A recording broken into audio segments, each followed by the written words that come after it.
বন্ধ মানেই কর্মনাশা সংস্কৃতি, বন্ধ মানেই উন্নয়নের চাকা স্তব্ধ করে দেওয়া। বাংলায় শিল্প সংস্কৃতির বিকাশের জন্য ওয়ার্ক কালচার ফিরিয়ে আনার পক্ষে সওয়াল করেছেন মুখ্যমন্ত্রী মমতা বন্দ্যোপাধ্যায়।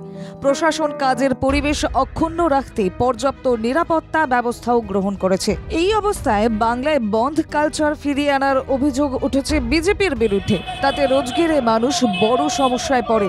দিন আনি দিন খাই মানুষেরা বন্ধের নামে গাজোয়ারিতে বিপাকে পড়ে, কারণ কাজে না গেলে তাদের রোজগার হয় না। সেই মতো জিয়াগঞ্জের এক বাসিন্দা মুর্শিদাবাদ স্টেশন দিয়ে কাজে যাচ্ছিলেন, ভাগীরথী এক্সপ্রেস দিয়ে যাচ্ছিলেন, কিন্তু ট্রেন আটকে ধরে বিক্ষোভ দেখায় বিজেপি সমর্থকরা। তিনি কাজে যেতে চান, কিন্তু মারমুখী বিজেপি কর্মীরা রাজু হালদার নামে সেই স্বাস্থ্যকর্মীকে বেধড়ক মারধর করে বলে অভিযোগ।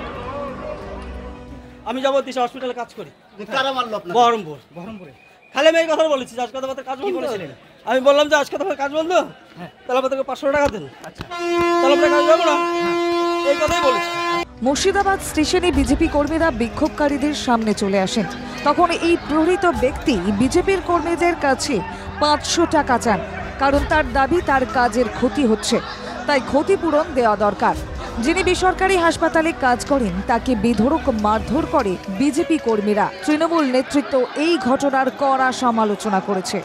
বিজেপি কর্মীরা তেড়ে গিয়ে তাকে প্ল্যাটফর্মে ফেলে বেধড়ক মারধর শুরু করে। পরে মুর্শিদাবাদ থানার পুলিশ ও আরপিএফ তাকে উদ্ধার করে নিয়ে যায়। সেখান থেকে তাকে উদ্ধার করে নিয়ে যাওয়া হয় হাসপাতালে। সুদীপ্ত রায়ের রিপোর্ট, বাংলা জাগো।